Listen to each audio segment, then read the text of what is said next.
일단은 궁금한 거 먼저 좀 나오는 대로 여쭤볼게요. 이 로봇의 밸류에이션이 훨씬 멀티플이 더 커지는 것 같은? 아무래도 주도할 플레이어들이 기존에는 없었는데 네. 빅테크들이 나와서 이제 시장을 만들어준다. 만약에 내가 레인보우 로보틱스 사고 싶다.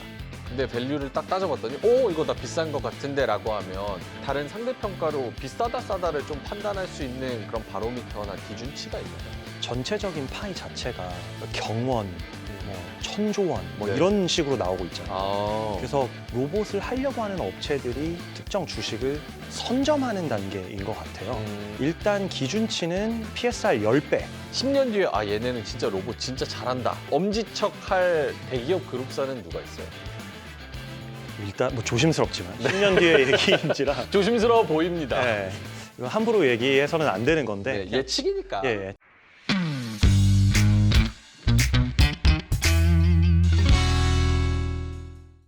네, 지구 위의 모든 돈 되는 이야기 글로벌 투자 생활 명민준입니다. 최근 AI 기술이 물리적인 세계로 확장되면서 로봇 산업이 차세대 기술 경제의 핵심 동력으로 급부상하고 있습니다. 미국과 중국의 패권 경쟁, 제조업 혁신까지 지금 세상의 모든 기술 발전이 피지컬 AI, 로봇으로 향하고 있는데요. 오늘의 글투탭, 미래 자본의 넥스트 블랙홀, 로봇, 피지컬 AI의 시대, 지금부터 제대로 뜯어보도록 하겠습니다.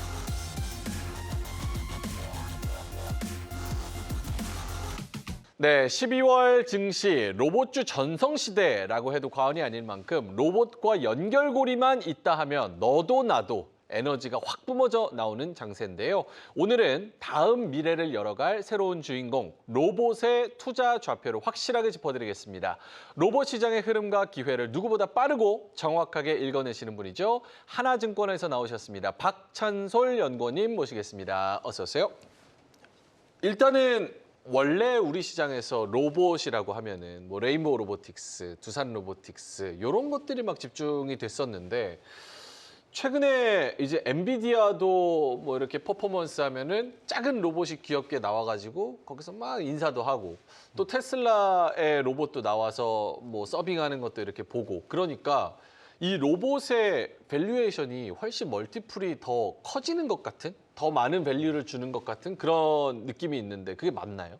네, 맞는 것 같습니다. 이제 아무래도 주도할 플레이어들이 기존에는 없었는데 네. 빅테크들이 나와서 이제 시장을 만들어준다라는 관점에서 실현 가능성이 높아짐에 따라서 멀티플이 올라가고 있다고 보시면 될 것 같습니다. 그러면은 사실 로봇은 어때요? 이거 접근할 때 밸류에이션으로 하는 거예요? 아니면 감으로 하는 거예요? 느낌으로 하는 거예요? 뭐예요? 일단은 개별 업체 밸류에이션은 좀 힘든 것 같아요. 왜냐하면 시장이 그것보다 더 빨리 커질 것으로 예상을 하고 있어서 개별 업체가 이 전체적인 시장 파이를 얼마나 가져갈 수 있느냐 네. 그런 관점으로 좀 시장이 보고 있는 것 같습니다. 그러면 우리 구독자분들, 시청자분들이 만약에 내가 레인보우 로보틱스 사고 싶다. 근데 밸류를 딱 따져봤더니 오 이거 나 비싼 것 같은데 라고 하면 피어 그룹으로 혹은 다른 상대평가로 비싸다 싸다를 좀 판단할 수 있는 그런 바로미터나 기준치가 있나요? 일단은 지금 전체적인 파이 자체가 뭐 경원, 뭐 천조원 뭐 네. 이런 식으로 나오고 있잖아요. 아, 그래서 거의 지금은 로봇을 하려고 하는 업체들이 특정 주식을 선점하는 단계인 것 같아요. 그래서 밸류를 따지지 않고 사는 분들도 있고요. 정말 냉철하게 밸류를 계산해서 지분 투자를 하는 경우가 있는 것 같아요. 네. 그래서 좀 많이 섞여 있는 것 같은데 일단 기준치는 PSR 10배 정도로 PSR 10배. 예, 정도로 세팅되어 있습니다. 아, PSR 10배 요 기준이면은 가시권에 좀 들어오는 애들이 누구 있어요? 최근 동향으로 보면은 이제 레인보우 로보틱스가 대장이었지 않습니까? 네. 그렇기 때문에 여기서 결국에 향후 기대되는 휴머노이드의 수량 목표치랑 이제 대략적인 어떤 추정되는 가격을 곱해 보면 그러면은 이제 PSR 10배 정도가 향후 되겠구나라는 컨센이 형성이 되어 있었고요. 이걸 기준으로 더 많이 받아야 되냐, 덜 받아야 되냐 이런 시장의 어떤 논의가 있는 것 같습니다. 그 PSR 10배라는 건 글로벌로 특히 이제 미국이겠죠? 미국 기업 중에서 로봇 관련된 걸로 묶여서 가는 기업들의 기준치로 얘네가 몇 배니까 우리나라 기업들은 요 정도 줘야 돼라는 그런 기준이란 게 있어요? 정확하게 세팅되어 있지는 않은 것 같습니다. 네. 근데 보고 있는 부분은 결국에 몇 대를 생산해낼 것인가. 아, 몇 이고요. 대를. 네. 그리고 거기에 그러면은 그게 가격이 얼마가 될 것인가라는 부분이 있고요.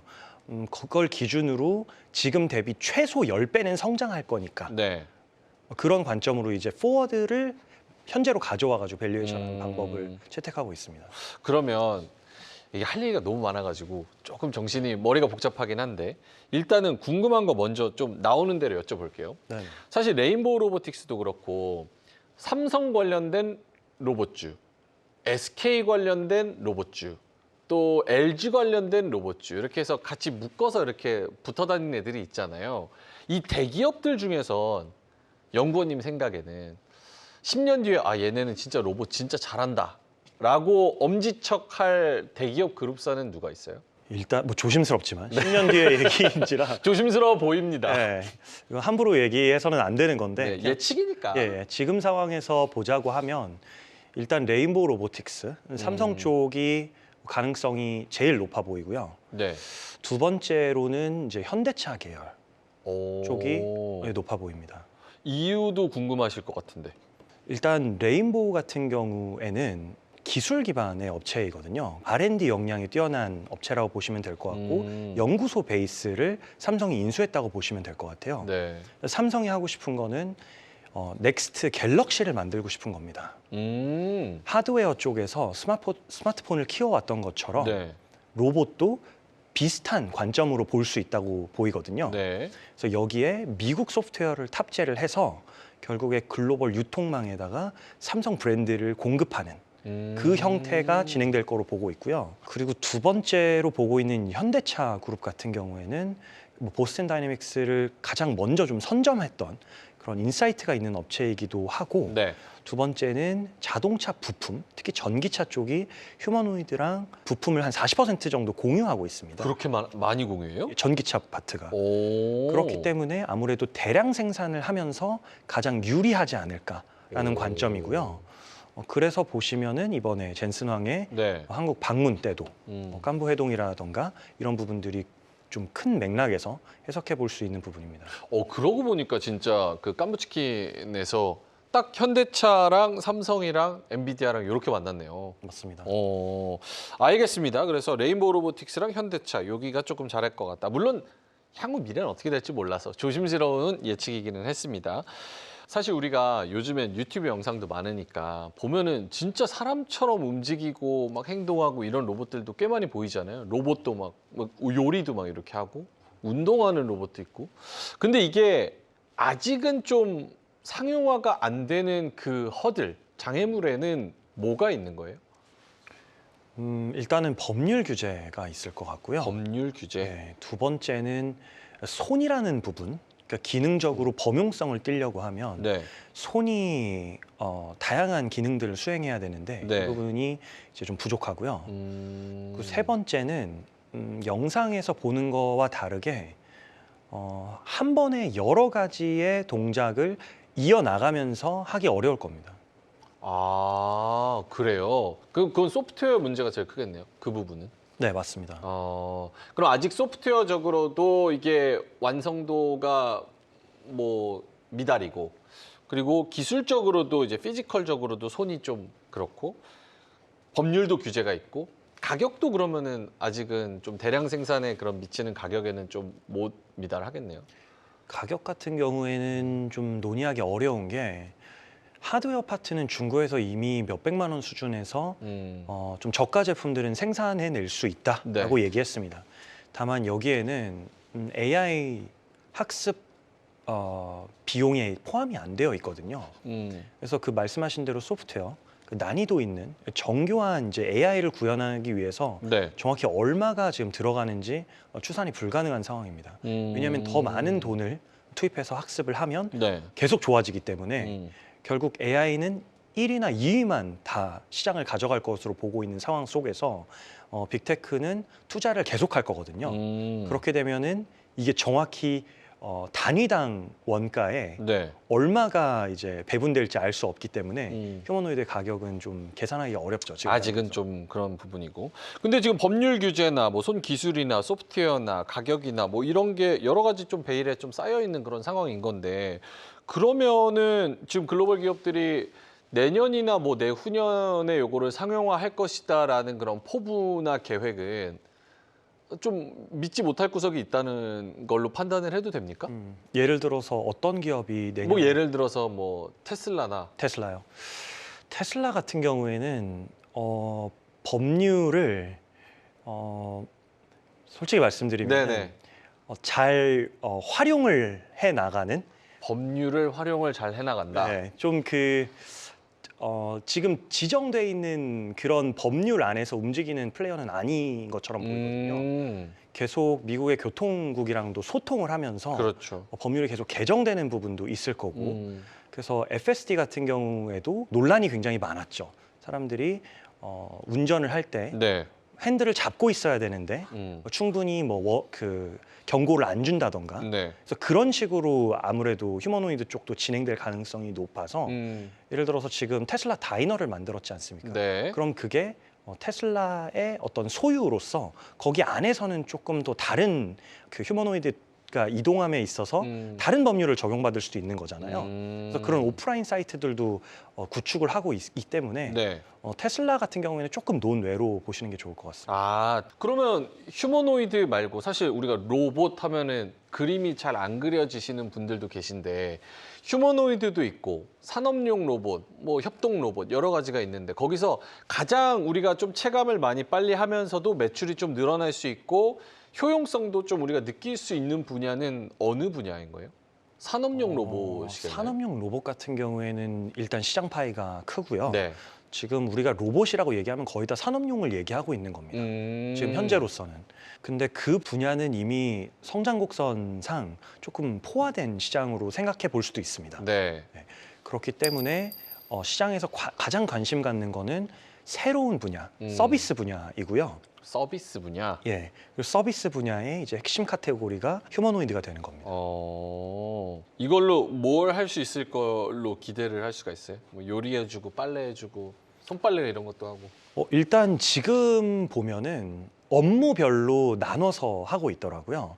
그래서 고정식은 아니고 이동은 할 수 있지만 그 자리에서 하는 게 가장 편해 보였습니다. 뭐 예를 들어서 설거지면 설거지, 뭐 집안일을 전체 퉁쳐서 설거지 버튼 누르면 설거지하고 이런 식으로. 네, 맞습니다. 그래서 처음에는 그렇게 해서 특정 태스크에 대해서 숙련도를 올려야 될 것 같습니다. 그 다음에는 결합하는 과정이 있을 것 같습니다. 네, 전체 다 통합해가지고 올인원 로봇으로 이렇게 하는 과정. 꽤 오래 걸리겠네요. 우리나라가 그럼 이 로봇의 지금 미래에 대해서 쭉 얘기를 하고 있는데, 과연 조금 냉소적으로 본다면, 조금 차갑게 본다면 우리나라가 어디 시장에 파고들 수 있을까, 이런 고민이 계속 되거든요. 예를 들어서 소프트웨어 쪽은 미국이 워낙 잘하고, 그리고 하드웨어 쪽을 가성비 있게 싸게 대량 생산하는 거는 중국이 또 잘하고, 기초과학은 일본이 튼튼해서 특허도 굉장히 많이 갖고 있고, 부품이나 소부장 이런 거는 또 그쪽이 또 가져가고 있고. 그럼 우리나라는 과연 여기서 어떤 파일을 좀 많이 노력해야 이 시장 미래 먹거리를 많이 가져갈 수 있을까라는 고민을 하게 되거든요. 어떻게 보세요? 일단 그런 우려가 일반적인 우려인 것 같더라고요. 근데 중국이 다행히도 이번에는 미국이라던가 유럽 시장이라던가 진입하는 게 조금 어렵지 않을까라고 시장에서 보고 있습니다. 왜냐하면 이게 단순 기계가 아니거든요. 이번에는 안보와 직결이 되어 있기 때문에 러우 전쟁 그리고 러시아 우방국들 관점에서 이제 서양권이 이 AI 기술에 대해서 생각을 해보기 시작했습니다. 특히 드론 관련된 AI 기술에 대해서 논의를 시작하면서 말이죠. 그렇기 때문에 중국 관련된 제품들이 전기차랑은 조금 다르게 이렇게 집까지 들어오는 휴머노이드 파트 같은 경우에는 들어가기 힘들 수도 있다라고 봅니다. 그렇게 되면 우리나라가 생각보다 갈 수 있는 시장이 많아질 거고요. 굳이 가격으로 경쟁하는 게 아니라 그 안보 측면의 프리미엄으로 가격을 설정해서 받을 수 있기 때문에 조금 다른 시장이 펼쳐질 수 있는 부분이 있고요. 일본 같은 경우에는 신기하게 과거에는 휴머노이드의 1등인 나라였는데 지난 한 10년 동안 네. 경제 사정이 좀 어렵고 신생 분야에 투자를 못하다 보니까 마사요시 손이라는 이런 대표적인 인물이 나와서 강연을 하는 걸 보면 계속 깨어나라 일본 네. 이런 얘기를 하거든요. 그만큼 사회가 정체되어 있을 수도 있습니다. 그래서 10년간 큰 발전이 없는 것처럼 느껴져서 오히려 국내에 있는 로보틱스 과학자분들을 만나보면 일본에 대해서는 또 걱정을 안 하는 편입니다. 오, 그래요? 예. 그거 되게 특이하네요. 약간 10년 전이라고 말씀을 하시니까 옛날에 저 진짜 학생 때 소니에서 사람 반만한 약간 휴머노이드 이렇게 걸어와가지고 막 이렇게 손들고 네. 그런 막 퍼포먼스가 있었던 건 기억하는데 그 뒤로는 아 일본 휴머노이드 뭐 한다 막 이런 거를 딱히 막 강한 헤드라인을 못 본 것 같아요. 말씀 네, 들어보니까. 하나의 예시로 네. 미국에 있는 휴머노이드 업체가 국내에 이제 밸류체인을 찾기 위해서 한국에 왔었거든요. 그래서 일본 업체들에 대한 피드백을 들어보니까 해오던 거는 기가 막히게 잘한다. 그리고 완성도 높게 업무를 수행해 주는데 네. 너무 느리답니다. 굉장히 빨리 신기술을 접목해서 무언가 파격적인 걸 만들 것 같은데 그 옛날 일본 얘기겠네요. 지금 그게 중국인 것 같습니다. 지금은 그게 중국인데 미국이랑 안보 이슈가 있기 때문에 그런 부품들이나 완성품들이 미국에 들어가긴 좀 어렵고 그렇다가 보니 우리나라가 좀 파고들 만한 충분한 경쟁력이 있겠다. 그럼에도 불구하고 테슬라의 옵티머스는 부품 상당 부분을 중국산 쓰지 않아요? 네, 중국산을 쓰려고 하고 있고요. 네. 다만 올해 보니까 입장 변화가 조금 있는 것 같습니다. 테슬라에서? 예, 중국 거를 계속 쓰려고 노력을 하는데 자꾸 승인이 안 되는 걸로 보입니다. 아, 정부한테. 예, 그래서 어떤 방법으로 이원화할까라는 고민이 있고요. 예. 그래서 국내에도 왔다 간 걸로 알고 있습니다. 우리나라 기업들의 기술이 그 정도 됩니까? 진짜 현실적으로? 제가 잘 몰라가지고. 만약에 기술이 안 된다고 가정을 하더라도 네. 특정 그 스펙을 받아서 만들어내면 되는 거거든요.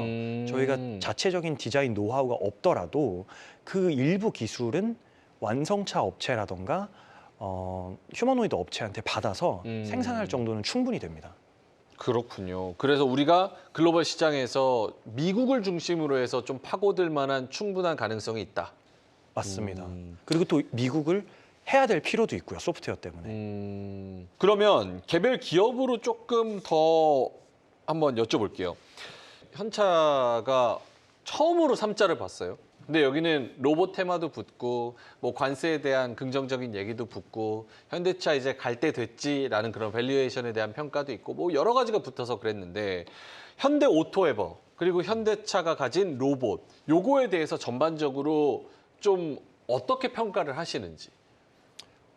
지금 평가하기도 어려운 단계인 것 같습니다. 아직 뭔가 보여준 게 없다고 생각이 들거든요. 네. 그래서 이번 주 목요일이죠. 제일 만도에서 인베스터 컨퍼런스를 할 예정이고요. 예. 그래서 액추에이터, 하드웨어에 대한 부분, 그리고 현대 오토에버에서 뭐 소프트웨어 부분도 얘기를 하고 있는데 네. 이런 부분들이 시장에 얼마나 구체적으로, 얼마나 현실감 있게 다가오느냐에 따라서 이제 주가도 어떤 모습을 보일지 저도 좀 기대하고 있는 그런 부분입니다. 아직은 너무 초창기라서 무언가 평가하기는 어렵고 한다고 하니 기대는 좀 해보는 그런 상황.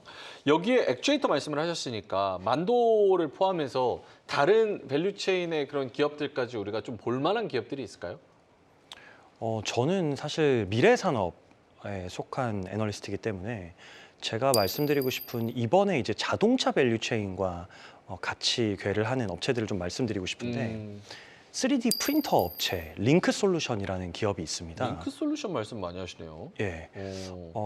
보시면은 여기가 과거에는 플라스틱 작은 피규어로 이제 적층을 하는 그런 형태의 3D 프린터를 납품을 했다고 하면 네. 지금은 소품종 대량 생산 또 메탈 소재 계열의 제품을 만들어낼 수 있는 기술력까지 올라왔거든요. 네. 그렇기 때문에 내년에 하반기에 이제 현대차 그리고 보스턴 다이내믹스 그리고 LG전자 이런 기업들과 함께 첨단 산업 로보틱스라던가 데이터 센터라던가 미래 자동차라던가 여기에 다양한 부품들을 만들어낼 업체이거든요. 그래서 여기서 이제 어느 정도 규모의 수주를 받는지 주목해야 될 것 같습니다. 근데 링크 솔루션, 그러니까 3D 프린팅 하면은 사실은 어떤 경쟁력과 어떤 해자가 있을까라는 생각이 들어가지고 링크 솔루션만이 가진 특별함은 뭐예요? 사실 3D 프린터 큰 거 하나 사서 제가 찍으면 저도 납품할 수 있는 거 네. 아닌가 싶어서. 맞습니다. 네. 그래서 이 프린터 사업을 원래 하려고 했거든요. 네. 근데 이 업체를 보면 한 10년 전부터 일본에 있는 소재 업체들, 유럽에 있는 부품 업체들, 미국에 있는 소프트웨어 업체들이랑 같이 협력을 해서 자체적인 기술력을 확보했다고 하고 있습니다. 그래서 모든 기술력을 좀 어셈블리한 형태로 가져온 업체라고 보시면 될 것 같고 네. 그리고 대량 생산에 조금 특화되어 있는 거 아닌가라고 생각해 볼 수 있어서 생산에 능한 업체라고 보시면 될 것 같고요. 고객사에 이미 프린터를 납품을 했는데 네. 링크 솔루션이 기대했던 것 대비 반 정도밖에 생산을 못 해냈습니다. 오. 레이저 기술력이 좀 딸려서 그랬던 네, 네. 부분들이 있을 것 같고요. 고객사 하나하나씩 만들다 보니까 대량 생산이 어려워서 네. 원가 절감도 좀 잘 안 됐습니다. 네. 그렇기 때문에 이번에 대전 공장에 공장을 하나 만들어서 증설을 했어요. 예, 모든 이제 그 다양한 고객사들의 음. 수주를 받는 거죠. 어. 한 번에 생산해 내겠다라는 네. 포부를 밝혔고 이제 결국에는 가격을 급격하게 낮춰서 중국 대비 경쟁력을 가져오는 것이 핵심입니다. 그럼 뭐 다른 뭐 자동차 부품사나 사실 뭐 HR 만도 갈 때 뭐 네. SL이나 뭐 이런 다른 애들도 같이 가고 막 그랬었으니까 여기 이쪽에서 조금 큰 데 쪽에서는 바라볼 거는 좀 딴 데서 찾아야 되나요? 일단은 그 제가 자동차 섹터 애널리스트가 아니어서 조금 조심스러운 부분이 네네. 있고 제가 말씀드릴 수 있는 부분은 이제 한라캐스트. 한라캐스트. 예, 여기는 현대차 향으로 나가는 네. 다이캐스팅 공법을 갖고 있는 업체인데요. 대량 생산이 이제 특화되어 있는 업체라고 보시면 될 것 같고 유럽 계열의 이제 포르쉐라던가 좀 네. 하이엔드급도 다 취급할 수 있는 업체라고 보시면 될 것 같은데 최근에 이제 미국에 있는 좀 로보틱스 관련된 전문 업체들이 여기에 방문을 해서 부품을 좀 만들어 달라고 한 걸로 파악이 돼서 네. 어느 정도의 수주 규모가 내년에 나올지 지금 시장에서 관심이 높기 때문에 최근에 주가 퍼포먼스도 굉장히 좀 폭발적이었다라고 말씀드리겠습니다. 알겠습니다. 현대차 그룹주랑 밸류체인 얘기를 해봤고 그리고 삼성이랑 뭐 갤럭시 시리즈로 갤럭시 봇 뭐 이렇게 만든다고 한다면 레이모 로보틱스 그리고 다른 기업들 좀 바라봐야 될 부분도 있을까요? 삼성 쪽에서는 일단 계속 관심 가져야 되는 거는 레인보우 로보틱스가 될 것 같고요. 그게 완전 메인이고. 예, 여기가 결국에 방향을 결정하고 있거든요. 음. 어떤 부품 업체들이랑 얼만큼 실적을 낼 건지에 대해서 결정하는 업체이기 때문에 가장 네. 중요하고 그리고 두 번째로는 SPG. SPG. 예, 라는 감속기 업체에 주목을 해야 될 것 같고요. 그 이유는 레인보우 로보틱스 RBY1이라는 그 연구용 플랫폼 상반신은 있고 하반신은 네. 이제 휠 베이스였는데 카이스트에서 이제 하반신 관련된 연구 성과가 나오면서 오. 풀바디 휴머노이드가 곧 나올 것으로 파악이 되고 있습니다. 그건 언제쯤으로 예상돼요? 연말 연초 정도로 지금 시장에서는 보고 있는데요. 얼마 안 남았네요. 예, 예. 오. 그리고 이미 뭐 영상이나 하반신에 대해서는 공개된 부분이기 때문에 이거를 어떻게 효율적으로 결합하느냐에 대한 부분만 남아 있고 네. 여기에 액추에이터, 그러니까 관절 부품이죠. 이 부분들이 이제 상반신만 하다가 갑자기 하반신까지 늘어나게 되면은 뭐 단순하게 계산해도 2배가 되는 거잖아요. 네. 그렇기 때문에 여기에 들어가는 핵심 부품, 액추에이터의 또 핵심 부품인 감속기를 하는 SPG가 주목받아서 주가가 지금 뜨거운 상황입니다. SPG는 좀 실적이 나오죠. 네, 어. 괜찮게 나오고요. 그럼 요거 SPG는 밸류에이션을 접근하는 법이 조금 달라요? 아까는 PSR 말씀하시고 막 그랬으니까 요거는 조금 숫자가 찍히니까 나머지 막 영업이익 막 뭐 몇백억에 마이너스 막 70억, 100억 막 이렇게 나오는 데도 있어가지고 요건 네. 계산이 불가능하다고 하면 SPG는 조금 접근이 다른가 생각이 들었어요. 네, SPG 같은 경우에는 지금 매출액의 한 10% 수준, 한 200억 원 수준으로 이 감속기 분야를 하고 있는데요. 나머지 부분은 가전향이 좀 많이 있습니다. 가전향? 예, 예를 들면 뭐 냉장고에 들어가는 부품이라던가 아. 그렇기 때문에 밸류에이션을 좀 찢어서 봐야 될 것 같은데요. 지금 시총이 한 1조 원이 넘어가고 있는 그런 상황인데 네. 이제 200억으로 그 PSR 10배를 해도 2천억 정도 수준이겠죠. 그러네요. 네. 근데 내년 같은 경우에 400억이라고 하면은 또 4천억 수준. 그래서 몇 년까지 이 흐름을 땡길 수 있느냐 그런 논의가 남았다고 보시면 될 것 같습니다. 그래서 업체별로 밸류에이션 하는 방법이 좀 다 다를 수 있습니다. 그렇네요. 어디는 수량 기반으로 해야 되고 소프트웨어 업체 같은 경우에는 건당 아니면 수주 베이스로 해야 되고 하기 때문에요. 조금 차이가 있습니다. 근데 우리나라가 앞으로 갈 때는 아까 삼성도 갤럭시 방식으로 한다고 말씀을 하셨는데 사실 애플이 삼성의 거의 2배 가까운 그 영업이익률을 기록할 수 있는 건 이 소프트웨어랑 하드웨어가 같이 가기 때문인데 요게 지금 삼성이 갤럭시처럼 껍데기만 만들고 소프트웨어는 또 어디 딴 거 갖다가 쓴다라고 하면 경쟁력이나 마진율 자체가 조금 훼손되지 않을까 이런 생각도 좀 들기도 하고 소프트웨어가 사실은 진짜 속된 말로 깡패잖아요. 그렇습니다. 플랫폼이. 예, 그러니까 우리나라가 하드웨어에만 머물면 사실 굉장히 답답한 상황이 펼쳐질 게 분명한데요. 네. 또 하드웨어는 이제 소프트웨어에 종속된 그런 케이스들이 많이 있었습니다. 예, 우리 소프트웨어 못 쓰게 되면 또 하드웨어는 뭐 무용지물이 되고 네. 그래서 당연히 해야 되는 부분인데요. 그리고 저도 잘 되기를 바라고 있습니다. 다만 사실 인력에 대한 문제이기 때문에 네. 미국에 지금 유학하고 계신 많은 분들을 또 어떻게 또 데리고 데려오느냐? 오느냐, 예, 그런 문제도 좀 하나의 화두입니다. 미국 쪽에서 미국에 상장되어 있는 기업에서 로봇 혹은 미래산업 이쪽으로 좀 주목하고 계신 글로벌 기업 있습니까? 일단은 이제 여러 업체를 말씀드리고 싶기는 한데 상장 기준으로만 보면은 테슬라밖에 사실은 테슬라? 말씀드릴 수 있는 업체가 없을 것 같고요. 네. 그리고 지금 뭐 C레벨 C 시리즈, 그러니까 비상장 단계에서 피거 같은 경우에는 50조 밸류를 받고 있는 상황이어서 여기에도 좀 주목을 해봐야 될 것 같고, 그리고 엑스펑이라는 업체, 중국 업체인데 네. 미국의 ADR로 상장이 되어 있습니다. 네. 전기차 업체인데요.